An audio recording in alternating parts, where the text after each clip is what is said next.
once you're down at Lake Level, then you continue on and you go to Port Gamble. I mean, not Port Gamble. Well, you can. Port Gamble's on the other side of it. You could go to Port Havelock, Quilson, go have dinner at the Chimney Corner Cafe. Well, it's a rectangle, but Yeah, we do the whole. And that's what we'll do is we'll go through Port Pueblo, drive through. Allows us to do is pull up and go right to the plaza. We're having public works set up in Brickell. They ought to be out fixing Yeah, potholes. and we were in the woods here. We were actually working with a company that does those challenge courses. we bought a whole bunch of these in trade. Yep. And we're going to set up the challenge courses with our climate change team. See something nice. Brings it over. Flatter, so I got one. The new marina office and restaurant. So here's more to it. There's a few slides. You guys really got the middle of it, so. Yeah. This one. hey, what are we doing? 4, 5, 6, we're missing a lot. Yeah, back. Oh, yeah, Bex, be back, okay. I think we can get going. So go ahead, Noah. Get started? Okay. Yep, so what we're gonna do here tonight is just start, we've got a presentation that Noah and Thomas and I've been working on. Noah, these two guys primarily, a lot of information here and just kind of give you an overview of where we're at in the utility and then we're gonna talk about potential improvements that need to happen out in McCormick Woods. So with that, Noah, go ahead. All right, thank you.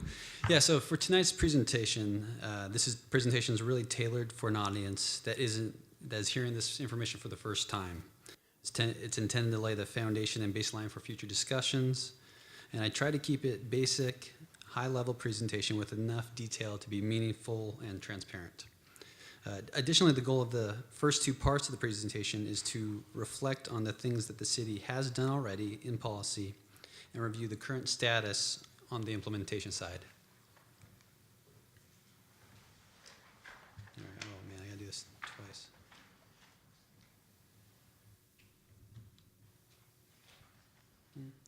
All right. Okay, so right here we have the table of contents I've set out for this evening's presentation. I broke it into 3 parts. Part 1, we're going to review the comprehensive plan the city completed, including reviewing the utility capital projects identified, as well as the funding for them. We'll walk through how CFCs, or the capital facility charges, are calculated, and review the historical rate at which we have received the revenues. Part 2 will move on from the policies that council set to review the projects, budgets, and cash flow for the project implementation. We'll review the projects in the biennial budget and the cash flows of those projects, including the source of funding. Finally, we'll finish by introducing part 3, which is the city receiving a request from a developer and the analysis and consideration of that request. And we'll end with the recommendations from staff before turning the discussion back to the council.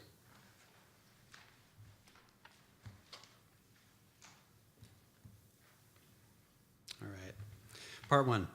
First, going to spend a few slides on some current state. Then we'll review the comp plan as it pertains to the utility capital improvement plan, which was used to establish the capital facility charges.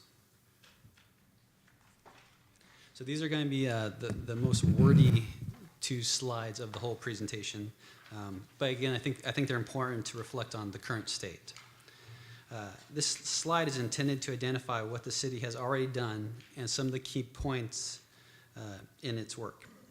So to tell the story correctly, we need to start at the beginning, which is that the City Council adopted a comprehensive plan, including a utility capital improvement plan, or as we're going to refer to it as our 6-year CIP. And this was also a project list. City Council adopted goals and policy directives in the utility capital improvement plan. The CIP project list and cost estimates were used to establish water and sewer capital facilities charges, and I'll start referring to those as CFCs. Not all the projects identified in the 6-year CIP were used to establish the water and sewer CFCs. Water and sewer CFCs are based on a formula including estimated project costs and an allocation for new growth. The Port Orchard Municipal Code codifies water and sewer facility charges. Some of the 6-year CIP project list is funded in the 2017-2018 biennial budget. 60-year CIP project list is funded by a myriad of sources, including CFC revenues, water and rate revenues, and loan proceeds. The Port Orchard Municipal Code, and you'll see the acronym there, POMC, prescribes a credit process and a value calculation for projects paid for property owners. The Port Orchard Code does not currently provide for commingling of water and sewer credits.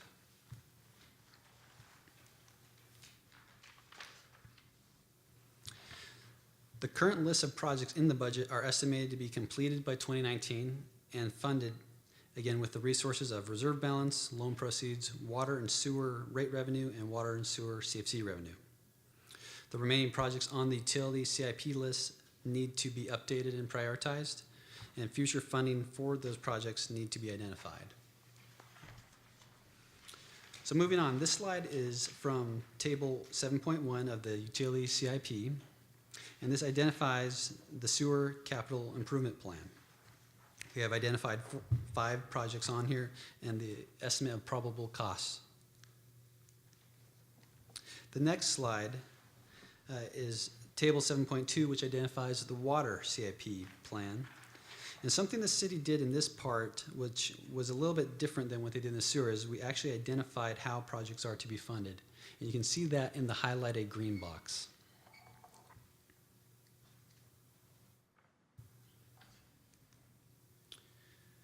So the previous 2 tables identify the projects that were in the CIP. Now I'm going to use this simple illustration, hopefully simple, to conceptualize how CFCs are calculated. Hopefully this is a very simple illustration of a water CFC, and I want to walk through the calculations so when we get to the actual numbers, you can use this slide as a simple frame of reference. So when we're calculating, in our example, the water CFC, we first identified our existing water facilities and the costs of them. Next, we identified future improvement projects and add them into the calculation. So you see we started with 200 for existing, we added new projects of 200 for project 1, 200 project 2, 3, 4, till we get to a total cost of $1,000. Now we identify the number of ERUs to which we apply the calculation. Again, for simplicity, you can think of ERUs as connections for city services. In my example, I have identified 10 ERUs, or 10 connections, and we work through the calculation, and we arrive at a water CFC of $100. So again, that simply means that for each water connection, you will pay a $100 water CFC in order to connect to our system. Can I ask a question? Go ahead. In this example then, we're asking the 10 ERUs or the 10 new connections to pay 100% of our total cost. In this example, I'm not identifying who the 10 ERUs are, whether they're new or old. I'm simply stating that there are 10 ERUs, and I'm translating that into connections for the sake of the calculation. It's an overly simplistic Yeah, it's not really example. And it needs a lot more zeros on it in reality. Well, no, I get Right. that. Well, it's just who's paying for it. It's just a who's good question. paying Yes. for it. Is it the new people are paying for these improvements plus the Capital existing? facility charge is it is intended for development to pay for development as a capital It's a new facility. connection. It's We- a it's- new it's a new- connection. it's a new So connection. in this scenario, the new connection is paying all of these projects. In this example. In this Correct. example. In this Correct. example. Okay. Because projects are identified either ratepayers, CFCs, a blend of developer. There's many different ways projects are paid for.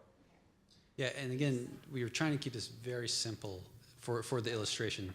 So that's why I didn't specify whether this is new, old. I didn't want to define who those ERUs are. I'm just stating that someone came up with an ERU value. And for us to conceptualize that, it's easy to think of these as a connection. Now, it could be that we have 20 new connections coming. So the 20 people are each going to pay $100. But I'm trying to, again, keep it simple to get to what the value of the CFC is.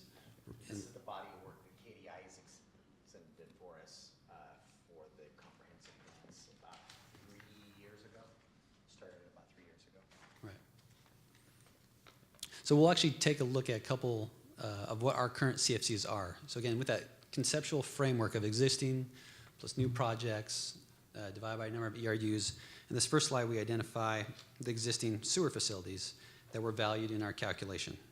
And those were valued at $22.694 million. Next, we move on to looking at the list. Again, this is the same list from the CIP. And now we have costs associated with these projects. And what you'll notice, for each project, only a percentage was factored into the CFC calculation, which means that a portion of each of these project costs were anticipated to be paid from sewer CFC charges, and the remaining to be paid from sewer rates. So in this table, we identify roughly $4.5 million to be used in our calculation. This table is just a summary of again, the math, and this all results in a sewer capital facilities charge of $5,157. Now, for full disclosure, there are a couple other small items added into the calculation, but I didn't want to overcomplex it. We have B&O, and we also have interest forecasted that we can collect over a 10-year period. So minor, but try and keep this at a high level, that real simply. So we go through the same exercise for water. And again, we start with $18.25 million of existing water infrastructure.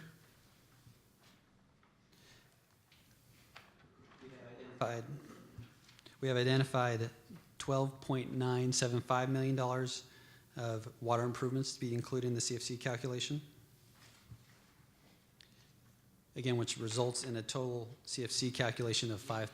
Back to that one slide, Bruce, one, two. It's Yes. important to note too, when we did this plan, some of these projects were so far out, we believed at the time, so far on the horizon, even our well 13, we didn't have, actually in the prior slide, we've got money for 13 in this one, but many of these projects don't even have, They weren't part of the calculation. they weren't part of the calculation at all. But we know there are things in the long-term horizon that we should be funding, and what we're finding out is some of them need to be in the shorter-term horizon, so, sorry. And you can see that clearly in the table. There's a column there, CFC, where the $12.9 million is derived from. There are projects that have a TBD, for example. So that project was not included in the calculation.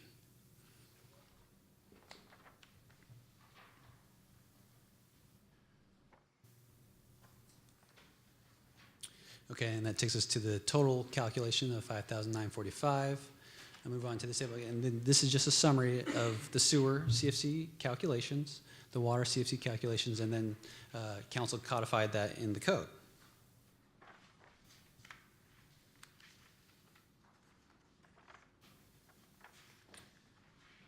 So now you have an idea of how the CFCs are calculated and what they actually are in our code. Now I want to take a look at the historical level that CFCs have been collected by fiscal year. So this table showcases the number of CFCs collected by year for sewer and water. A couple of points I want to bring to your attention on this slide is, first we observe an anomaly that occurs in 2012 and 2013 here. We have a high level of connections in both water and sewer, which have been explained due to apartment connections. Rush development, Sedgwick and Sydney. Secondly, you'll notice that throughout the entire timeline here, sewer connections are higher than the water connections. Again, the explanation that we have identified is that there are some projects, there are more sewer connections than water connections. In particular, there's a project called The Ridge, which is only for sewer connections available and not water connections available. And I don't know, Mayor, if you... Bremerton provided the water through the Ridge development, which is built out now. So that anomaly won't continue, we don't believe. It's more balanced now. Correct. And so that's kind of what we're projecting and predicting, is that that ratio will come closer to a 1-to-1. And if you look in 2017, you actually start to observe that. Water and sewer connections start to become more in alignment.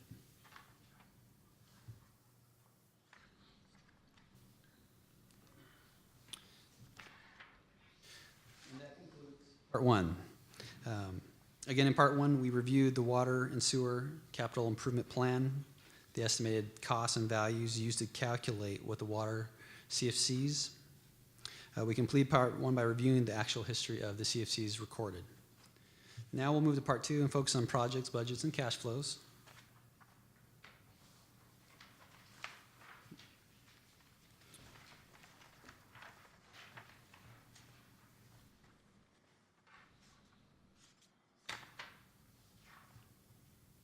There we go. Sorry, working with my new device over here.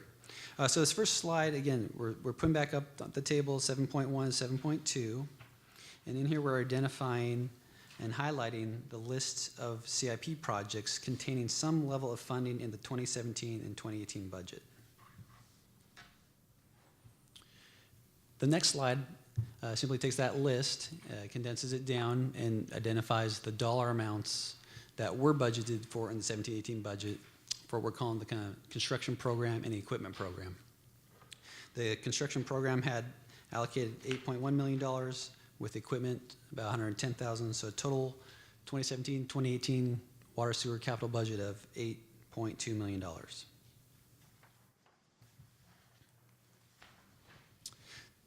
On the next slide, we look at the same project list, and now we're thinking about it in the context of total project costs and the timing of when we expect to pay for these projects. We see from this slide that in 2014 through 2016, at the very bottom here, let me get this little laser working, we paid out $816,000. In 2017 year to date, well, we'll call it 2017, we paid about $280,000, which means then that the remaining amount of that budget is anticipated to be spent in 2018. So we got $7.9 million anticipated to be spent in 2018. And then to complete this project list, we would need to spend $5.3 million in 2019. So this gives us a grand total project cost of roughly $14.5 million to complete the current budgeted project list by the end of 2019.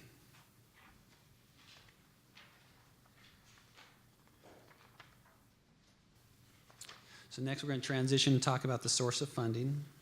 Again, the previous slide focused on project costs, the budget period, and the total project cash flows from 2016 through 2019. So now we're going to talk about the anticipated funding sources. So working again with the same budgeted project list, we identify funding for the current projects list consists of, again, water and sewer rate revenue, water and sewer CFC revenue, the Drinking Water State Revolving Fund loan proceeds, and water and sewer cumulative reserve balances.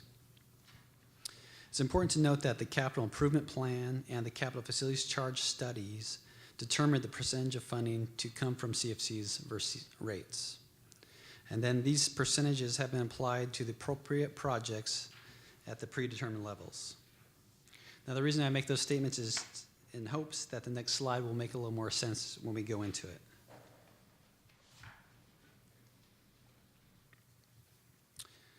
So again, using the CFC report and the calculation and the project list, we identify how much funding is anticipated to come from CFC revenues and rate revenues. Additionally, we identify in this table the amount and timing of loan proceeds. So if you're scrolling down at the very bottom there on your table, you can see that we anticipate $1.9 million to come from water and sewer rate revenues. We anticipate needing $1.2 million from water and sewer CFC revenue. And we anticipate needing the $4.8 million from our Drinking Water State Revolving Fund loan in fiscal year 2018. Now in 2019, we anticipate needing $3.3 million from our water sewer rate revenue, $2.2 million from our CFC revenue, and we'll spend the remaining loan proceeds.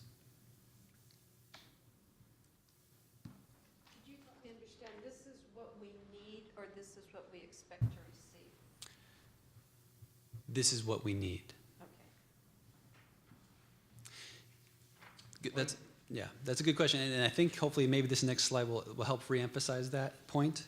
Is that this next slide, again, this is important for me as the finance director, as treasurer, is I need to know how much cash to pay for what projects. I'm not opining on whether this is coming in or not. I'm identifying how much was expected to be paid for from the various funding sources.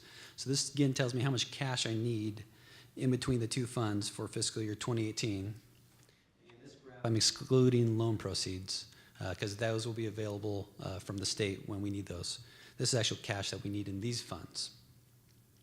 So we identify $3.1 million in 2018 cash needed to fund the project list, and then we need $5.5 million in 2019 to complete the projects and make our first debt service payment.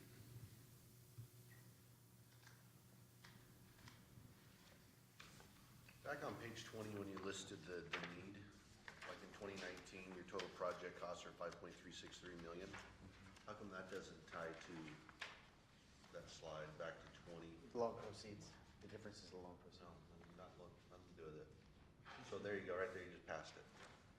So in 2019, we're anticipating we're gonna need $5.36 million to complete the projects. Add the 8 to the 5. The total project cost is almost 14.5 million. The difference is 2019. I understand. So here comes my questions, and I'll go back to the slide we were just on. So we need $5.36 million. But here, we're saying without loan proceeds, we need 5.535. We're already over what the last slide said without using loan proceeds. Why don't those two tie together? They do, that's a good question. I'm trying to remember. Because your 7.9 seems to tie with rough math. Yeah, I think what it is there's a couple items on here that are annual maintenance. Yes. The telemetry water main expenses, replacement. and the water main replacements. And they come out of Different operations. funds. Right, and they're not being reflected in this list here, so those costs are not being shown up here. I think So our that's, project costs are greater than what the 14.5 is. But it's coming out of operations and capital. right. Again, and what this slide is supposed to be doing is identifying that project list, let's go back, this project list, and how these were anticipated to be funded from. So again, well, 9 anticipated 50% CFC revenue, so 50% of those costs. No, I are want to list. speak to the microphone, just so that, because we're Yep. recording. I'll just pick up where I left off since I don't remember where I started. Again, this slide here on 23 is meant to reflect where the funding source for those projects are to come from. So I'm using an example. So when we look at the water well 9 treatment system improvements, if, for example, the CFC study said that 50% of those project expenses needed to come from CFC revenue, those numbers are now reflecting in the 2018 and 2019 column depending on the timing of the project. So there's some projects that are not included on this list, but are a cost and an obligation of the different funds.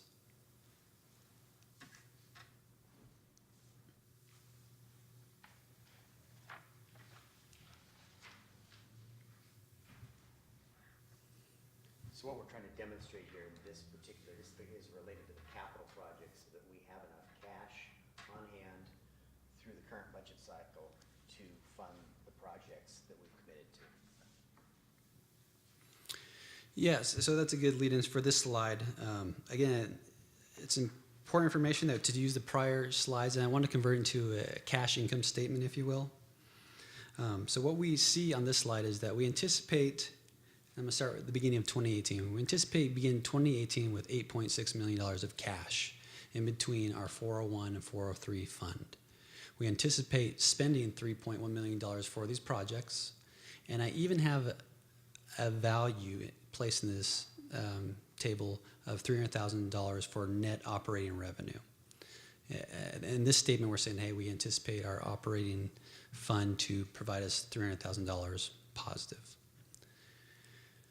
As we continue the math forward, again, ending 2018, $5.8 million. We begin 2019 with that $5.8 million. Project expenses of the 5.3, net operating rate revenue of $300,000, and we would anticipate closing 2019 with roughly $573,000 between Fund 401 and 403. That drains the bank in a hurry, doesn't it? Just does. Got a lot We don't done. have to worry about that investment program.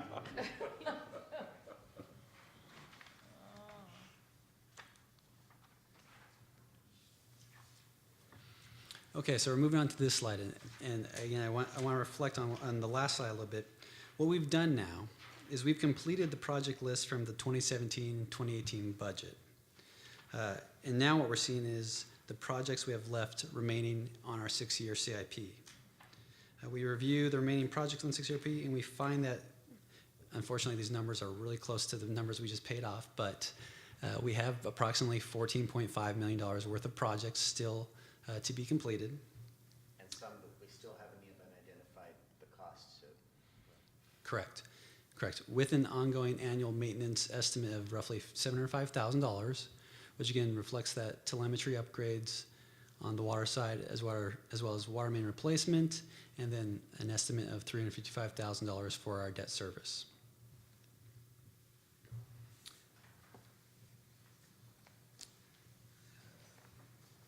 Okay, so I want to review, again, this takes us to the completion of part 2, and in part 2, we reviewed the projects from the CIP that have been budgeted for the 17-18 biennium. We reviewed the timing of those projects and the cash flow needs. We reviewed the anticipated funding sources. We reviewed when the projects would be complete and the estimated cash available for future projects.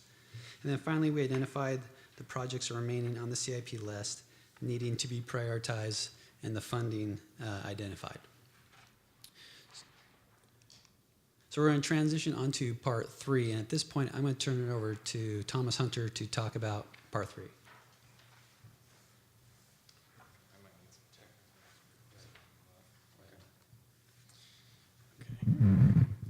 All right. So thanks, Noah. That was a really good snapshot of kind of our CIP, how we calculated it, what you guys approved, where we're at today, and looking forward to 2019. So part 3 is really short, and that was pretty intentional because we want to walk through what we think today and what we still need to investigate. We're going to go through developer request, obviously cases for additional consideration, so some things that kind of point to why we need to consider different alternatives, and then recommendation of staff. So this is going to really start talking about the McCormick development, McCormick communities, what they have going on, and what we're evaluating. So to lay the foundation, we have a developer that has approached the city, McCormick Communities, and has requested water and sewer service for the second largest residential private development in the state of Washington. Pretty unique situation. So what we did as a public works department is we immediately said, okay, we need to analyze our existing utility systems, what our 2009 comprehensive plan said, what our current comprehensive plans are saying, and kind of understand what the state of our utilities is. Didn't take us very long to realize that we don't have all the facilities that are necessary to serve the complete build out of McCormick Communities. That was not a surprise. What we did determine, however, was that there were some pretty critical pieces of infrastructure that need to be built in a really fast timeline. I will remind you that in 2015, when the comprehensive plan numbers were coming together, Gem 1 was still the owner of that area. There was no predicted real immediate growth like we're seeing. And so obviously we had to go back and do a little bit of evaluation. The Public Works Department then determined that sewer lift station improvements were needed sooner than the current budget contemplated. If you note, we had $400,000 in the 17-18 budget for design of the lift stations, and then further out we were talking about construction of the McCormick 1 and McCormick 2 lift station. And right now the city is continuing to evaluate the well campus for the McCormick Woods area. So the city's position for consideration of alternative requests took us back to the comprehensive plan, and we wanted to make sure that we were being extremely consistent with what was legislatively approved by you guys. The Utilities Capital Improvement Plan 7.5, goal number 1 was to ensure utilities are provided in a timely manner to meet the needs of Port Orchard's future population. That was the number 1 goal that was agreed upon, and so we wanted to keep that in mind as we evaluated current utilities. Obviously, the development is happening much faster than the comprehensive plan or any of us contemplated. And so we did that due diligence and looked at the remaining connections. As of last week, we checked with finance and with DCD. There are 39 remaining sewer connections currently available in the McCormick Woods area. Right now, they have 3 different phases that they're working on.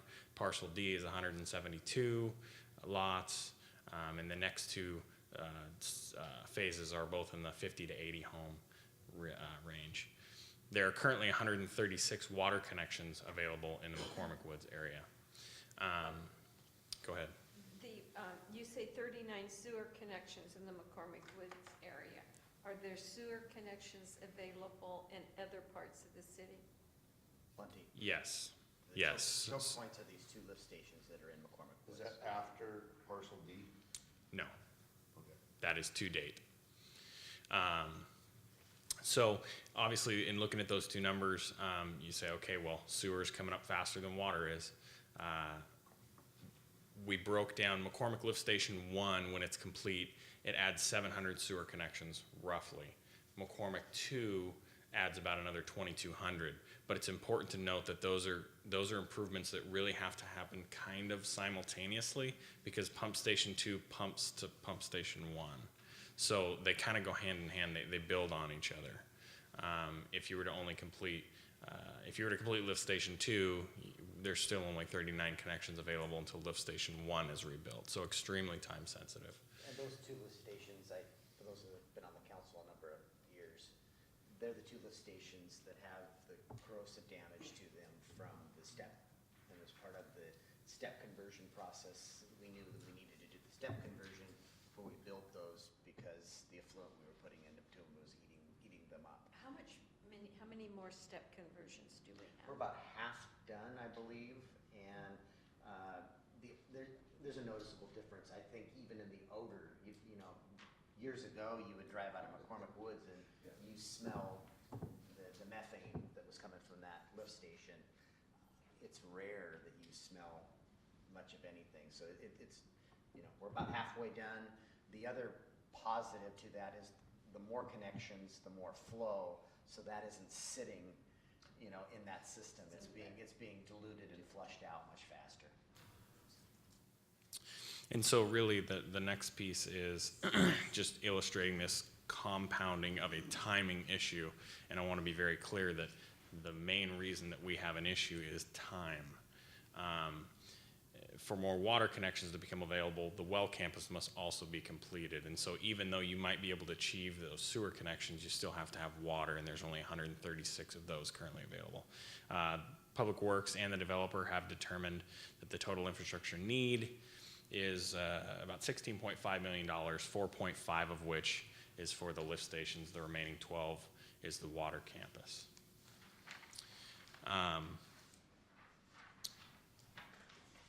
You know, we have determined. Can I ask a quick question? Go ahead. With the water system improvements, that actually saves the city money, and that we're not obligated to buy water from Bremerton? So in this region, the 2 systems are not connected. The city and McCormick. We're buying water for downtown, shall we say. Right. But we're also, we have an agreement, it's kind of a shared thing. We buy water if we need it, we provide fire flow to them if they need it. There actually is no fiscal transaction that takes place. So we try to balance our 2 water budgets to about 5,000 gallons at the end of the year. We want to be 5 million gallons at the end of the year. So we just try and stay equal. That's how that agreement works. I also have just another question. Sure. The information that Noah gave us had those 2 pump stations on table 7-1, each at 1.3 million. Correct. For a total of 2.6, and we're talking here about 4. Those are the numbers that 3 years ago when we developed the plan, it's kind of like Mark's Underground. We went, yeah, it's gonna cost about that much. That was about the level of analysis that went into that. What we've learned, we didn't have a design then. Now the developer has fast-tracked a design, and so design's about 90% right now, Thomas? Not quite. They're still working on it. Close to being done in the next 45 to 60 days, and so we have much better numbers than we had from 3 years ago ago when we put. Okay, when Noah did his number work, Mhm. he used the 2.6 and not the 4.5. You're So the absolutely- numbers we looked at would need adjustment You're to absolutely, this. that's, Okay. you're one slide ahead of us. Oh, okay. I'm sorry. So the last part on this slide that we were gonna note is that, you know, it is important that if the well campus isn't completed, there could, and I believe that the word could is extremely soft, be a moratorium on building, in that area. So finally, we'll go to staff recommendation, and I think that it's important to realize that this is kind of a continuous conversation, and this was the first full presentation. But our recommendation at this point is to follow the comprehensive plan and in support of utility policy goal number 1. We believe that the city should review its current budget and try to reprioritize those sewer projects and make sure that they are at the forefront of our comprehensive plan. We believe that we should move forward with construction of McCormick Lift Station 1 in 2018 and number 2 in 2019. But that statement is more of a, we're looking for heads nodding yes, that's the direction that you guys want to go from a policy decision. We still realize that there are a lot of steps here. There's going to have to be a budget amendment. There would be adjustments made to scoping, cost estimates, and really moving forward, I think that Noah and I want to see some direction as far as if this is how we want to operate as far as the sewer is concerned, with the city taking those projects on and prioritizing them, we're going to have to work together to look at readjusting projects. Not only that, but can we cash flow this? How do we cash flow it? And bring a scenario back to a finance committee or something. And then obviously, we're going to continue to evaluate the water campus to try and fully understand the impacts there.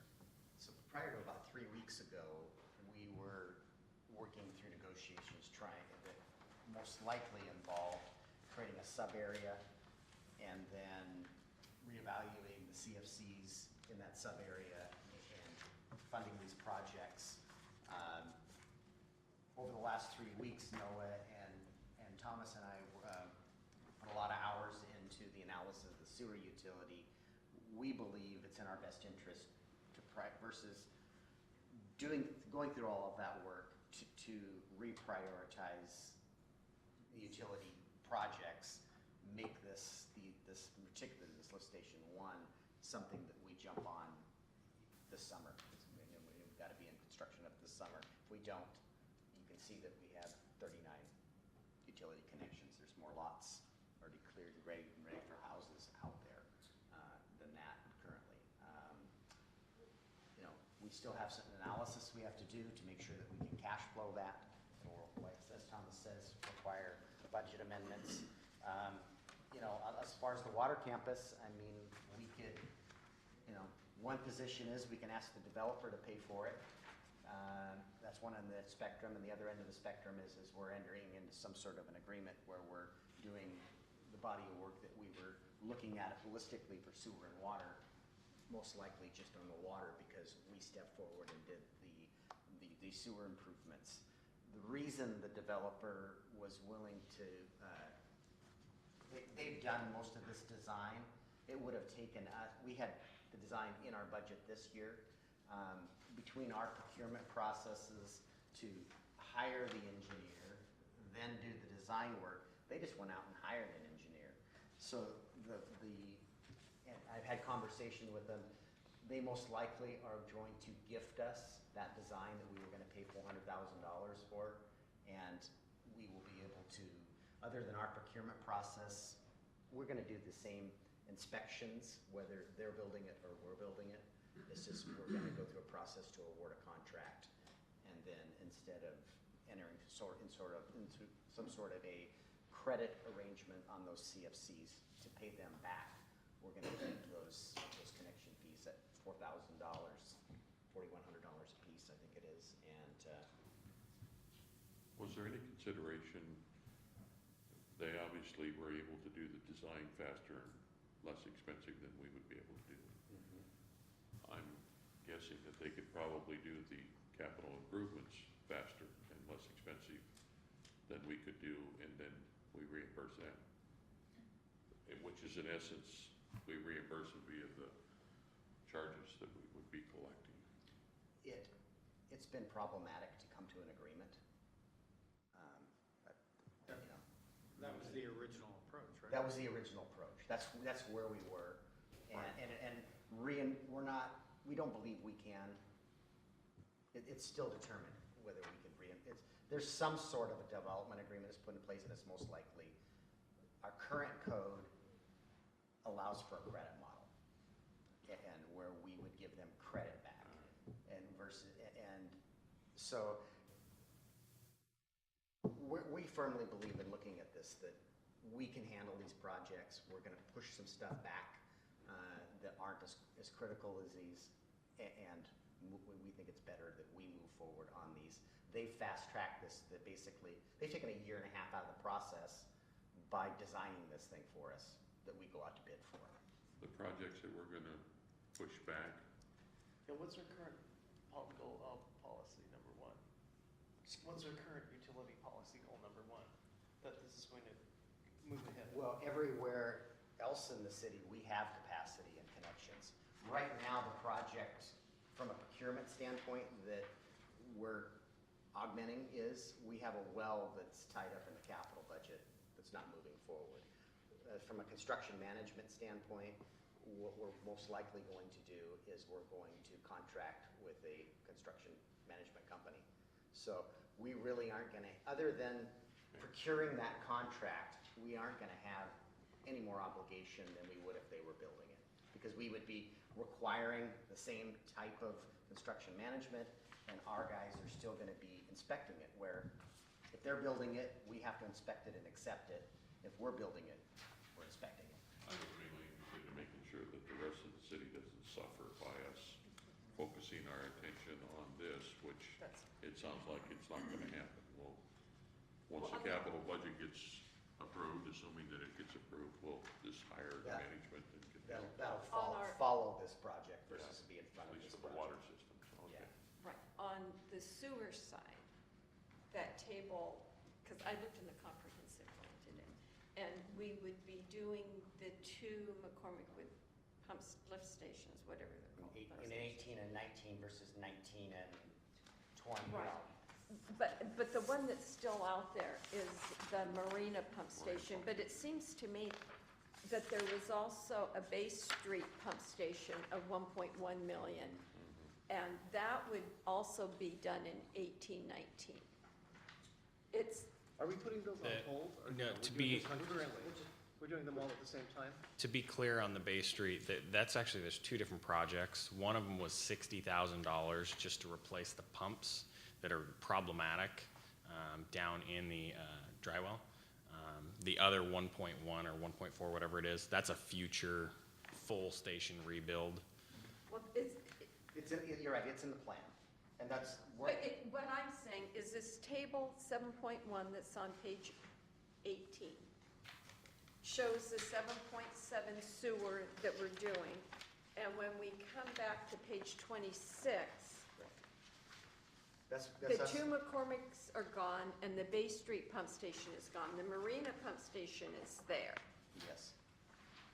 So is that Bay Street pump station, has that just gone away or are we doing it? No, that would have been a Scribner's error. And That's what it. I think that this is this one included, yeah, I think we just grayed out one too many projects. Okay, so again, some of the work that we need to do is actually reevaluate the cash flow and the timing. Okay, that body work is going to be done. The reason for my question is just what Councilman Clausen suggested. By moving these two McCormick ones up, that's at the expense of what projects and how critical are they to the rest of the city to complete? Yeah, I there's going to be believe trade-offs. that we can get another year, another few years out of these systems that we want to replace. They aren't stopping us from collecting connection charges. Well, maybe I can, Which are part of this plan. If we don't have connection charges, we don't have revenue to facilitate, to build Facilitate the rest of it. any of it. so I think That's the I think I bottom can answer Beck's question. So I guess, Thomas, so for the Bay Street pump station, we were just replacing the pumps with Von Choppers, right? Didn't we already, that was in the 17 budget? No, that's planned to be this year. We were kind of trying to work in coordination with also a new lid that'll be retrofit as a part of the Bruce Titus construction. Right, but that's currently allocated funding, that we're moving ahead with that. So by doing the Von Choppers in that lift station, that basically will push the urgency of the Bay Street pump station down. We don't have capacity issues there right now. The Marina pump station, I think we're all, at least in the Public Works Department, we're very hopeful because of conversations we've had that we're applying for a grant, or we've applied for a grant, and the feedback that we're getting is that we're probably the top project in the state, and so there's a very good chance that entire project will be funded by a grant. So there are moving pieces, but Is that 80/20 or 100%? We've applied No, for, take any grant. well, it's we've applied for a clean water grant, and it would be 100%, for design and for construction. design and construction. Now, those are tight windows, and there could be one little box that they believe that we don't fall under, because clean water grant is protecting the inlet. So it's, it's a very difficult project to fund, but the project that got funded last year was almost exactly the same, and it was at 4.8.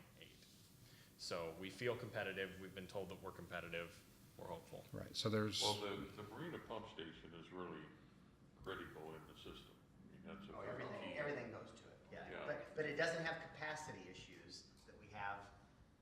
Once again, I keep pointing back to, this whole plan is based on us getting connections and collecting capital facilities charges. I'm just trying to Yeah, understand the impact of the rest of the city. And the Marina pump station is critical for the entire it absolutely system. is.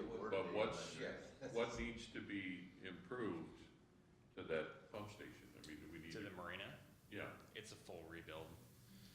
It's redundancy. wet well and everything. Yeah, seawall gets Everything. repaired.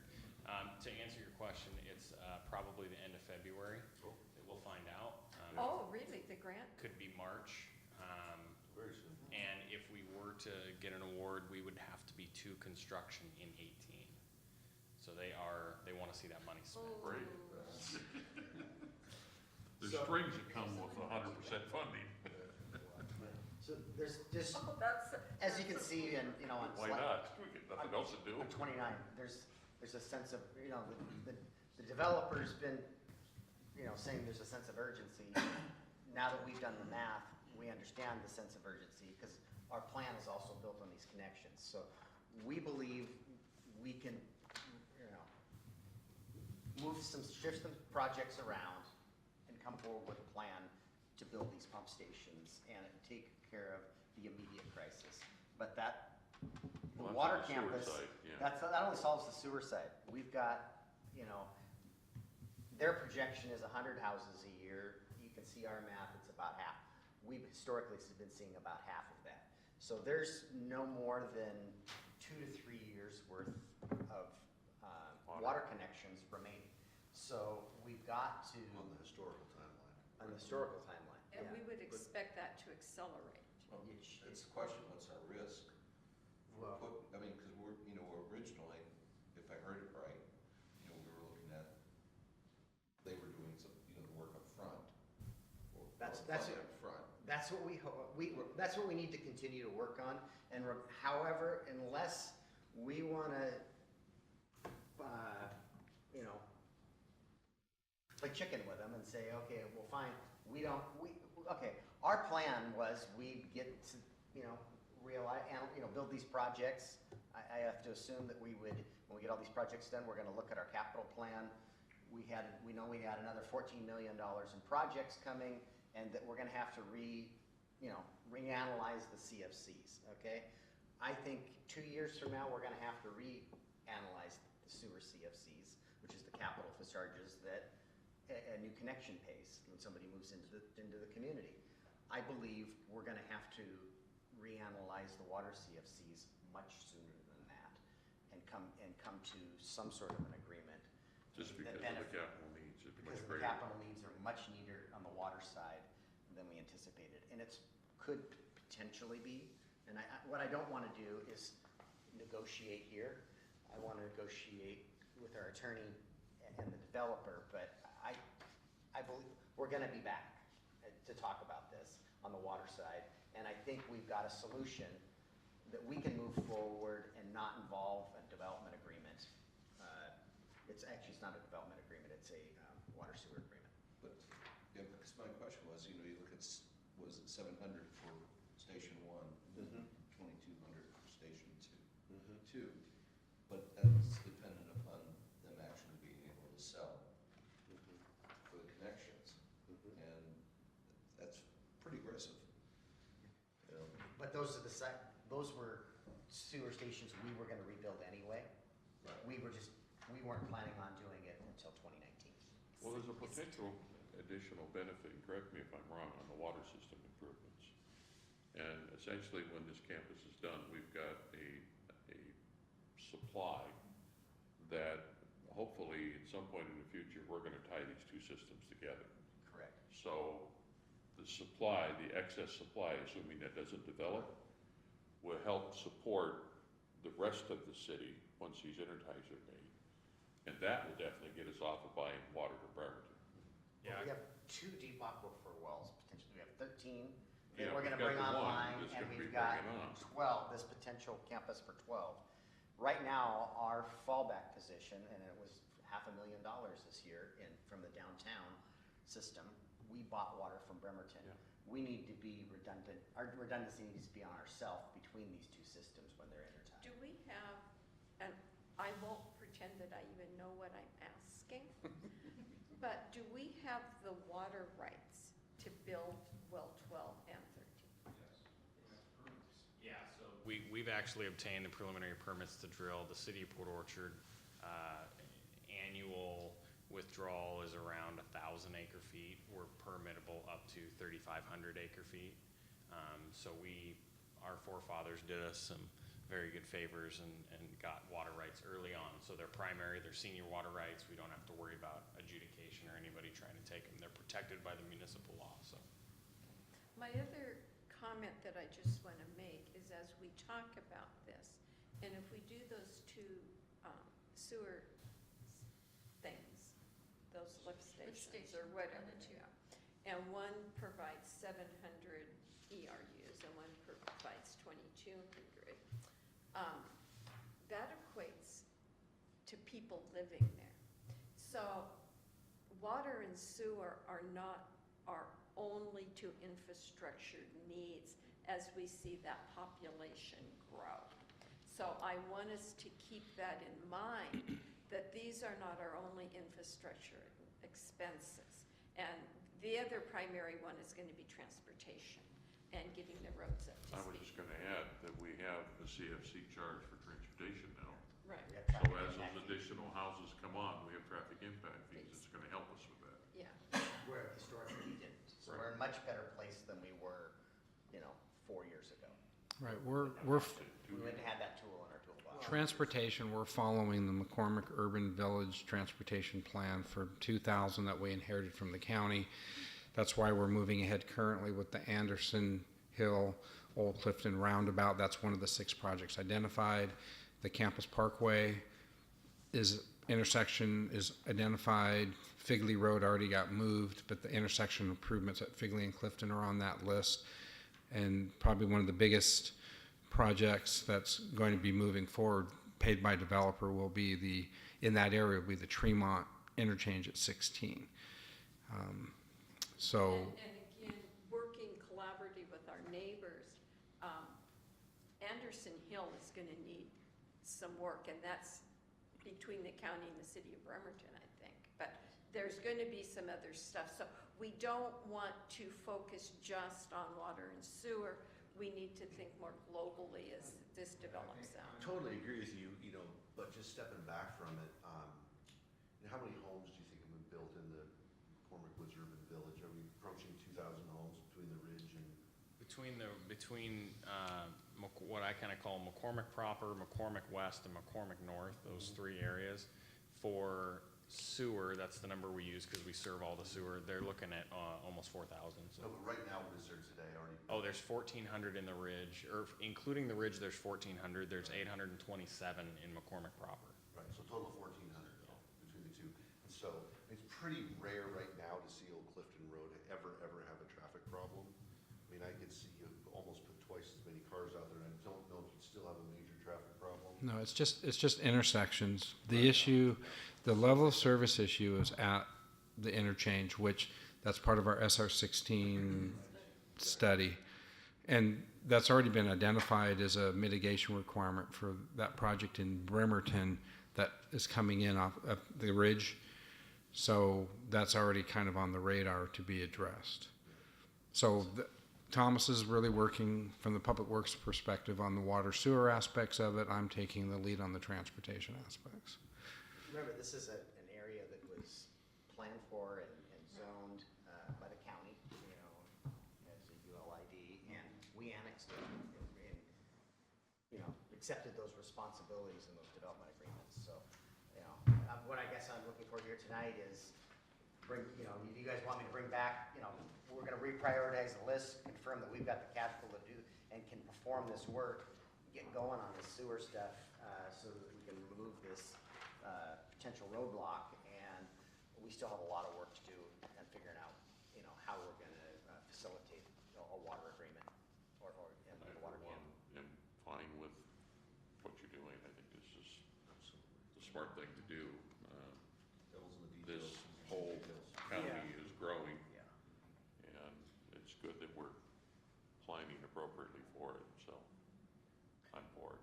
And I understand that you're very concerned about keeping the rates as close to the way they are and not influencing all This ratepayers. doesn't affect ratepayers. This is capital facilities Yeah, charge. facilities, yeah. So what we're gonna be back is looking at these capital facilities charges.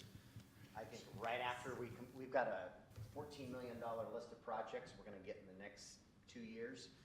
You know, we have not done a good job, and we haven't had a lot of growth, so, you know, in the last 10 years. So we haven't done a good job in the past of relooking at these plans. What we have here, I mean, we're 3 years down the road, and we're beyond, you know, what we thought 3 years ago. So you know, we're gonna need to be looking at the sewer plans, you know, I think as soon as we finish this big capital push, and then I think we're gonna be, this year, looking at this water side. I don't think anybody anticipated the world around us changing as significantly as it has in the last 3 The years. other thing so. I just want to be clear on is we have to do those two simultaneous. That we can't do one and then do the other one at a Right. later date. Right. They have to be The done lift together. stations? Yeah. No. No. No. 1 year, Water, yeah. one this year, one next year. But you have to You're do talking one lift first. stations We have to or do water and one. sewer? No, Yeah. the lift You station. have to do station. one first. One has to come first because two flows into one. Okay, but they both have to be done. I mean, Correct. yes. Yes. Okay. Yes. Yep. We can't put one off 5 No. years. No. They're interdependent, Yeah. So unfortunately not. so that doesn't increase the capacity until they're both. So they're both, okay. Does give us some, but, you know, there's gravity involved. So let's Well, go back it up does- to the does dais. Put a bit more strain on the marine pump station. It does. Yeah. Finish our meeting. So, sorry to keep you here late tonight, but this was important stuff. So it does time. I want to show you because you get that. I'm sure it does. I'll be like, oh, that doesn't sound right.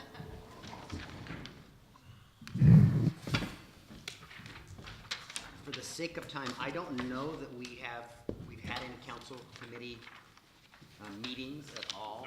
The only burning issue in the committee is the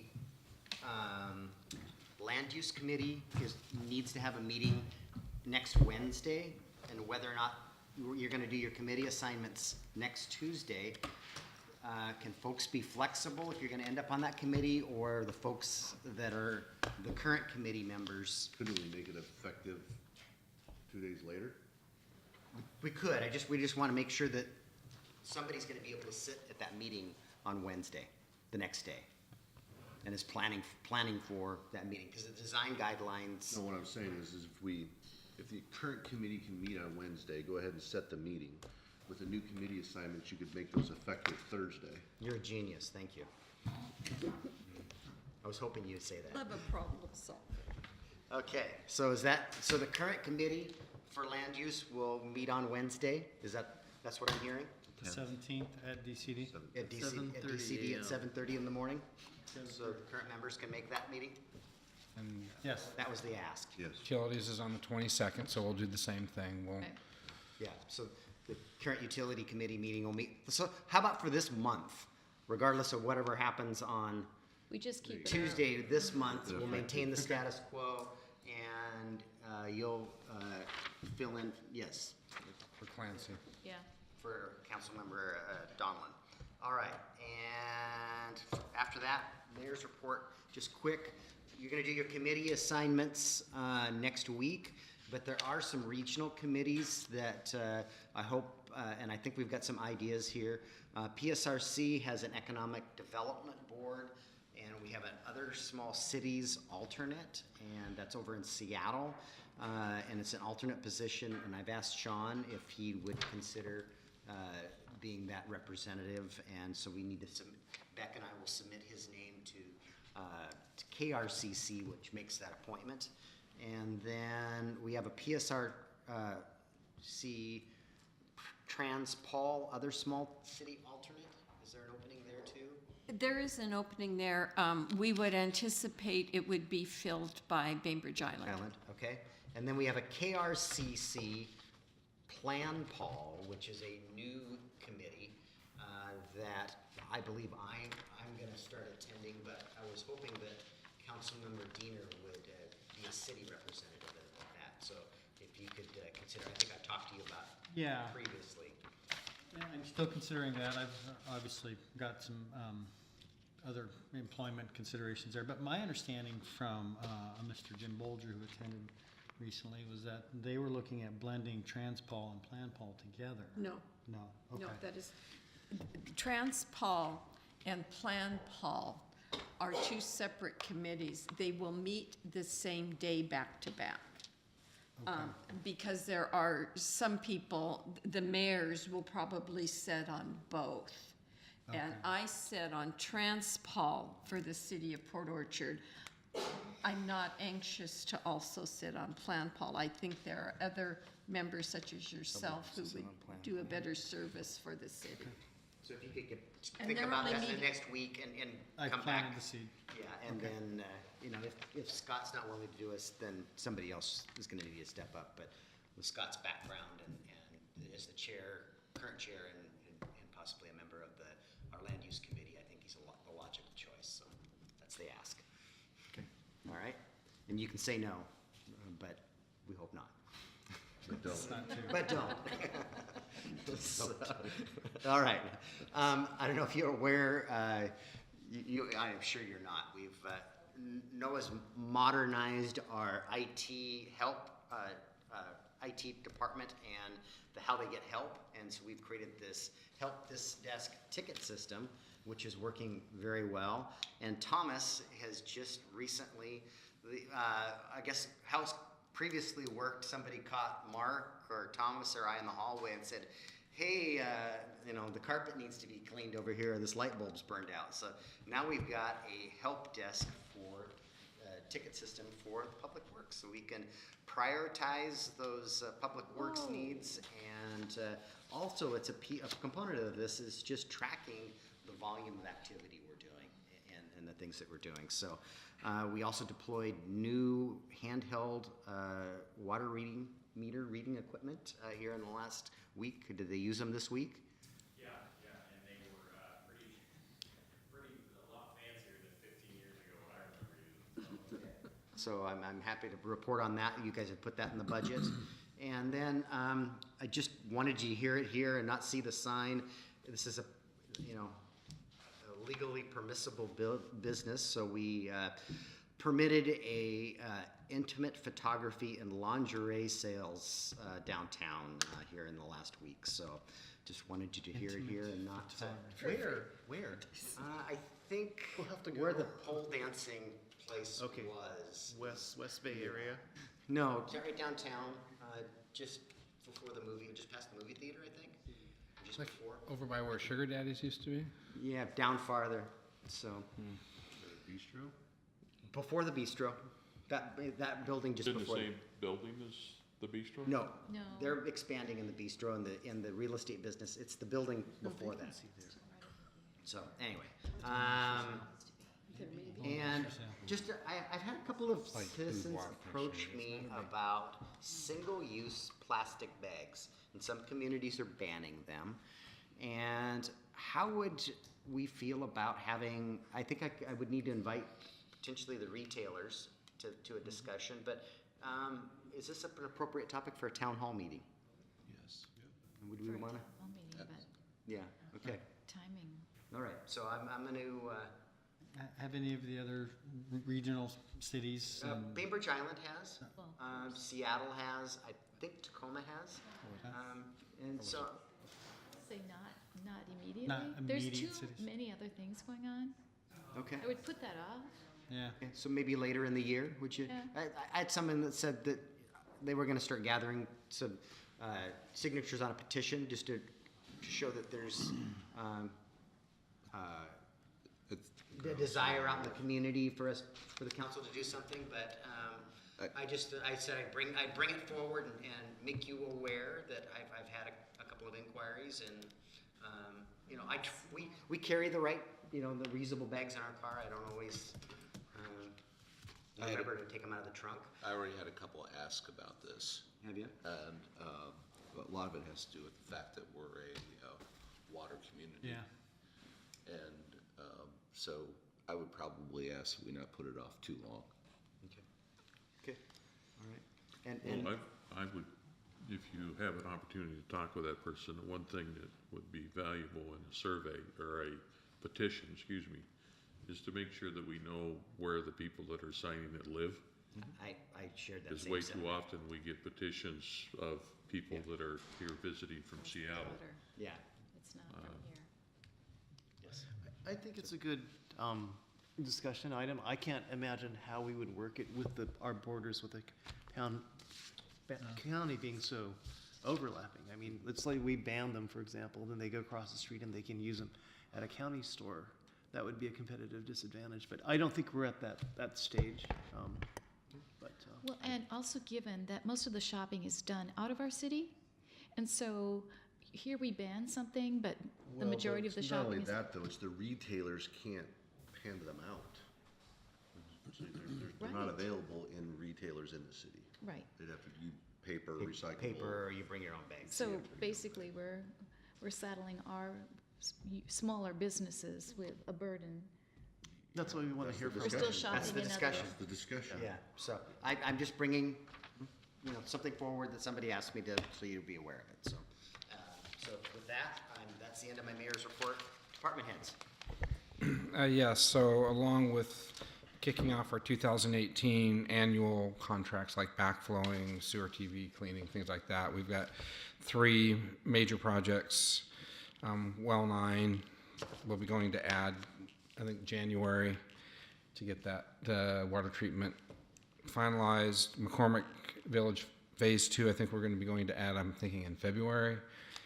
And then the Bay Street pedestrian path segment 3, we'll be going to add into February, first part of March. So we'll be very busy with those. And then the last kind of piece of information on Tremont is we're going to be shifting to the Phase 2 activity, I think a little sooner than we originally anticipated. So it'll be early spring that they're going to shift to Phase 2 and they're proposing a change. Instead of having traffic go to Tremont Place and Alder, they're going to eliminate Alder because of the wall that was built down there by Group Health on Tremont. And we're going to employ Roland and May. So they're preparing an alternate. Because remember, the phasing was suggested phasing.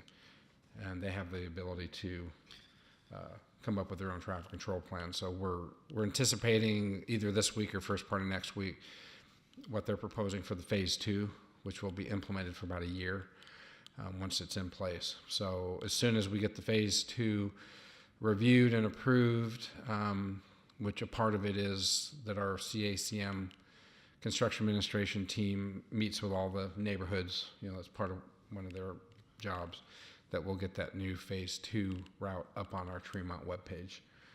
Because and we're already working with, we talked today about transit with both Kitsap Transit and the school bus systems to make sure that the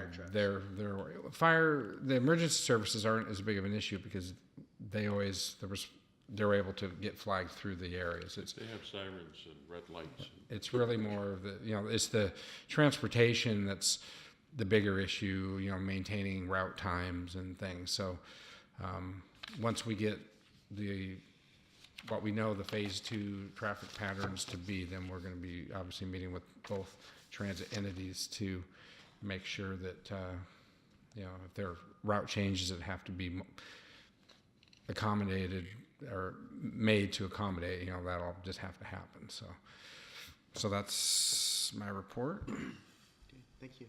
Noah?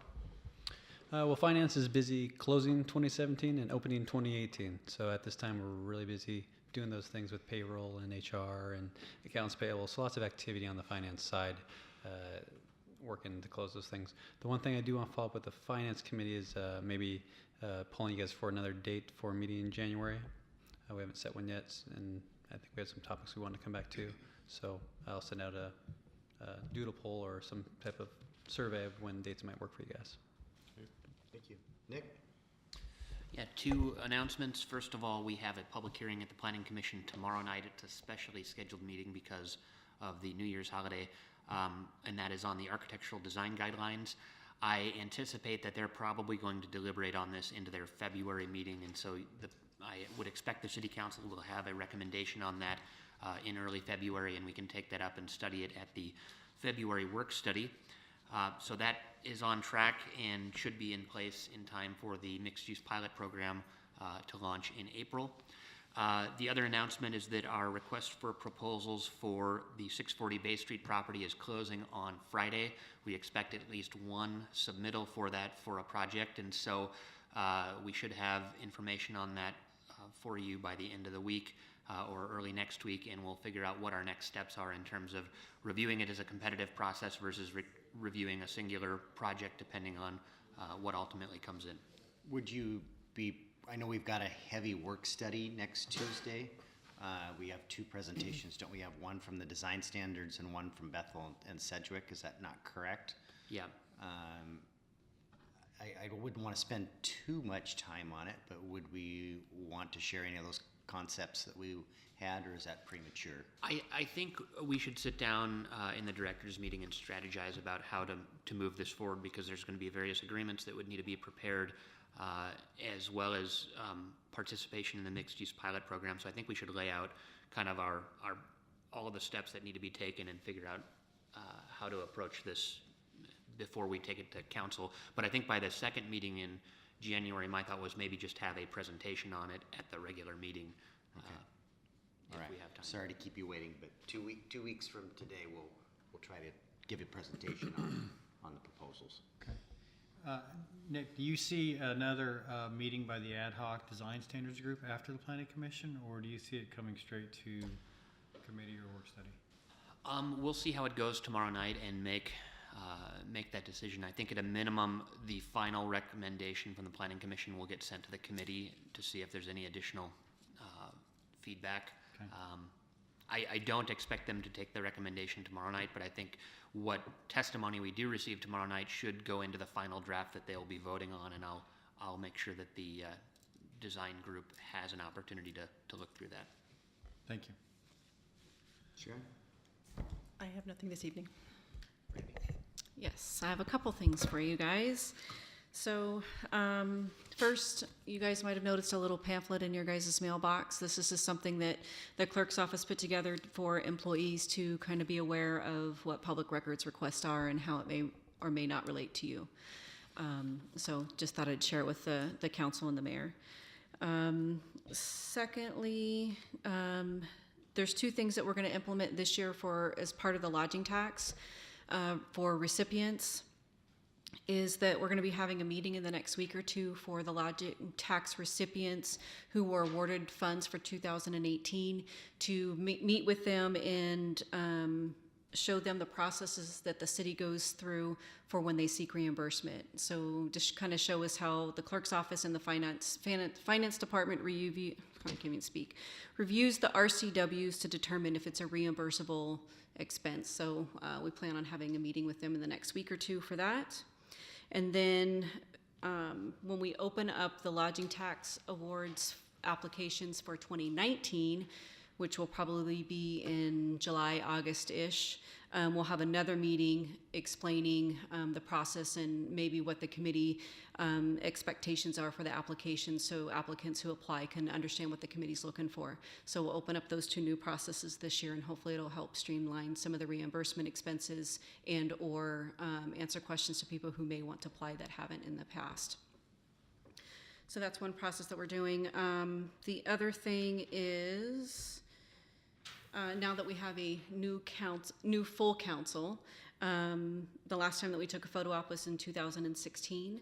So for the current council for 2018, would you guys like to wait until the summertime and do it outside? Do you want to just have it here in the council chambers? Right now, we did remove the past photo down from the website, so right now I think it's just some other photo of a building, not Photoshop. people. We So- want to have a photo now and then Do maybe it in the again summer in the replace it Okay. when we can go out by the sign and not get rained on. So maybe the next regular council meeting, come in your Sunday's best dress or suit and get photos. Okay. And then we can do some more, You're gone that Okay. meeting, the 2 weeks, so 23rd. or before work 23rd. study. I mean, you guys, the work study next week, take a picture. Does that work for everybody? Yeah. Okay. All right. okay. And then this spring, when the days get longer and it's daylight out there, we'll do something just before a meeting. Okay? Okay, and then lastly, just so I can prepare, if you guys want to go into the direction of hiring somebody to provide the Public Records Act and the Open Public Meetings Act training, as you may remember, the state legislators required that elected officials get that training every 4 years, and so I'm here to tell you that your 4 years is just about up, and so you are needing to be trained again. However, if you guys are not interested in holding a work study session or a separate meeting for the handful of people that are due, you can go on to the state's website. I can provide the link. You can watch I believe it's a 20-minute video. There are probably 2 separate videos. Watch it on your own time. At the end of it, there is a certificate that you can fill out and provide it to the clerk's office, and then we will mark you complete for another 4 years. So just kind of gauging if that's where the council wants to go to do it on your own, or if you want to have a group session. My question is, how many planning commission members do we have that also require that same training? About half. I think it's Yeah, so about half I'm as well. wondering if it would be good if we all heard the same thing at the same time. We did that 4 years ago, I believe it was, or 2, when. I missed it, so that I just did the online version when I came on 2 years ago, and it was fine. One of the things we might want to consider is that it's more than just usins that need to go through that. So there's other folks in the county that would need to see it. Maybe we can organize something that goes beyond, the walls of this building. So I heard 3 different ideas. So some went, okay, some people said, so do we want to offer the online training to those that just want to do it? And then have, I guess, Brandy, I'm sure AWC or no MSRC would, cost. yeah, there's typically no cost. Either AWC, our insurer, or MSRC will have somebody come in and do the training at no cost. And sometimes we will be the host city and they will invite other jurisdictions. We can have that set up as well. So we can have both options. well, I guess if everybody's going to knock it out online, though, I don't know that we need to facilitate a meeting. Unless you wanted to coordinate with your other local jurisdictions, just pick a date. It's so hard to find a date that everyone can make. I'm happy to do it online. Online, I'm hearing online. online. Primarily. If everybody doesn't get it online, then you're gonna be forced to sit through a class. So the two people that aren't required to take it this year is Councilmember Chicardi and Diener. Councilmember Rosa Pepe will have to take it within 90 days, and the rest of you will have to take it before July. So, I mean, plenty of time, but, Send me the link. all right. All right? And then lastly, I You already did, said, you already gave us a lastly. okay, I'll wait till next time. No, go ahead. Okay, so I was gonna let you, yeah, I did, but I was gonna let you know that AWC did add it to the city's policy that we are now covered for cybersecurity and, what's it called? I don't remember what it's called now, darn it. But we're covered. Cybersecurity, oh, I forgot. I'll remember next time, how's that? All right. Okay, that's all I have.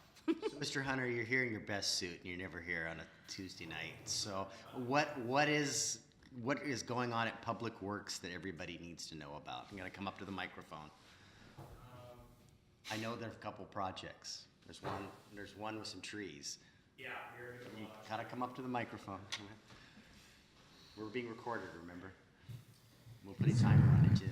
So yeah, anybody that's traveling Bethel this week, you're gonna see some delay from our, I call it the Scorched Earth project, but we are doing some trimming on Bethel, kind of between KFC and the roundabout, just trying to get that right-of-way reestablished. It's a big maintenance problem for us.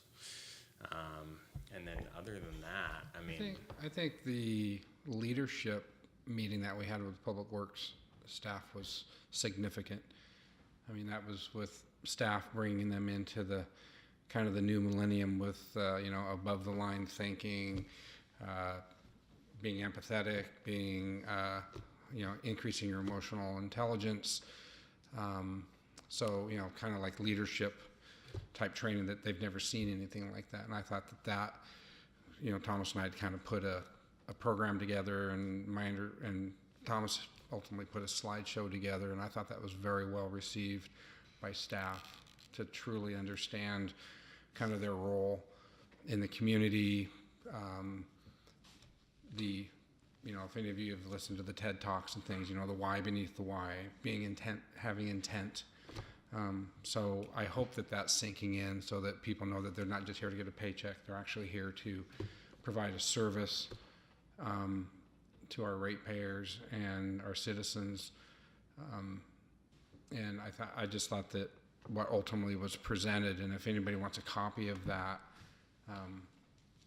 we can send that to you. But I think that was a significant presentation to the staff to show that we're aligned with the mayor and that we're all in agreement that as a shop, we're moving forward into this kind of pulling out of the good old days when we were a little 5,000 population city letting the world go by, that we're now moving into this new millennium, as it were, a major paradigm shift. So I was really proud of what was presented that day and actually how it was received. So that was significant. I'd like to see it. Yeah. Okay. This is another link online. I don't know if That's I want to do it not link. I online think yet. if you want to get it, Thomas, or we can send it to Brandy, but yeah, probably, yeah. At least, yeah. Yeah. So yeah, that went really well. It was the first time that we did that this year. And then we are working on some numbers to try and look at 2017 achievements, what we got done. A number that I will share that I was really proud of everybody for was that in 2016, we had 320-ish requests from the public. And in 2017, we had well over 500. So we almost doubled in our requests from the public for service. However, we completed those requests in a quarter of the time that it took us to do in 2016. So we've done some streamline through how we process our public works requests. We've worked really hard to achieve that. So we're working on some numbers like that for you, and we'd like to share those at some point. But right, we established kind of like team leaders, point contacts for 3 water, sewer, parks, roads.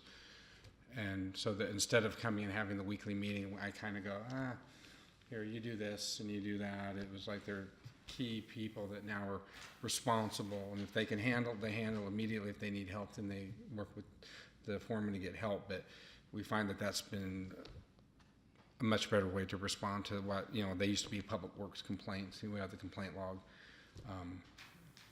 So that's, I think, implementing that has really streamlined that process as well. Yeah, it's You been guys good. hear me singing Thomas's praise from time to time. I just had him here and just wanted to put the face to the name and talk about some of the good things that he's doing in public works. We're doing a lot of good things out there. So, thank you, Thomas. All right, we got our last citizen comment period. So, yes, Mr. Rice, go ahead.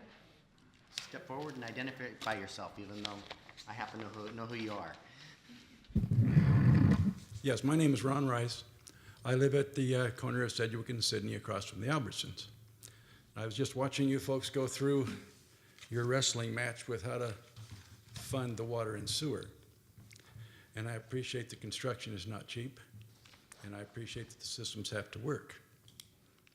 But rumor is that part of the result for this is an increase in water and sewer for the residential and commercial properties. So while you're wrestling with how you're going to fund this, I'd like to add a little, what would you call it, a touch of reality that I'd like you to hold on to. I have a small building at the corner of Sedgwick and Sydney. It's 64 feet by 28 feet. In that building is a pizza place, low water user, an espresso, low water user, and an office for a Penske truck rental operation. The water and sewer for that building is a little over $1,000 every 2 months. So my costs just for water and sewer is over $6,000 per year. Now, in addition to that, because it's commercial property, it's about $900 a month for property tax. And on that property is the 64 by 28 building with the businesses, plus my personal residence. That's all that's on that property. So at $900 a month, you're talking pretty close to $11,000 a year. $11,000 a year added to $6,000 for water and sewer, you're pushing $17,000 for essentially a small business and a residence. So if you're going to start increasing the prices on that, the taxes on that, to support the projects that you've got, and I can see that you got to do what you got to do, keep in mind that the people can only bear so much. Thank you. Thank you for your comment.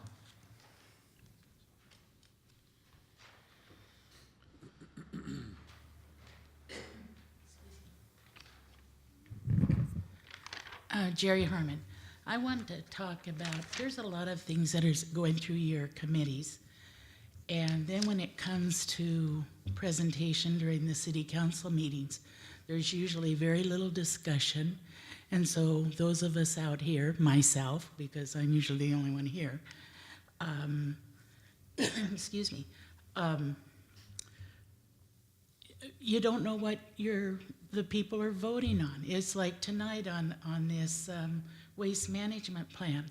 If the woman hadn't come up here that went through utilities, you knew that there was a presentation that people could go and look at, but nothing was said about your concerns. If it goes through a committee, when it comes up here for you to vote, it seems like the head of that committee should make a presentation saying this came through ours, there was a presentation, we decided it was too long but you can find it here, and these are some of the issues that we discussed, and then do your vote. I've been coming to these for a lot of years, and you keep talking about, you talked about transparency so you made your presentation tonight. You've got to have more than just your private meetings and then come and vote and not have any discussion. You've got to start telling us what you've already discussed and how it affects us. And so I'm going to keep harping on this. You need to give us more information when it comes up for a vote, before you vote. Thank you. And I will agree, I'm going to go back to the water thing. I have, on 2 different occasions, brought here that a lot of people are being charged that use very little water, and they're paying higher percentage of water than the people that use a lot of water. And you need to start thinking about gallons in and maybe an 80% charge on gallons out for the sewer system or something. It really is beginning to hurt a lot of people. Thank you for your comments. With that, we've already done our executive session, and what's left of it?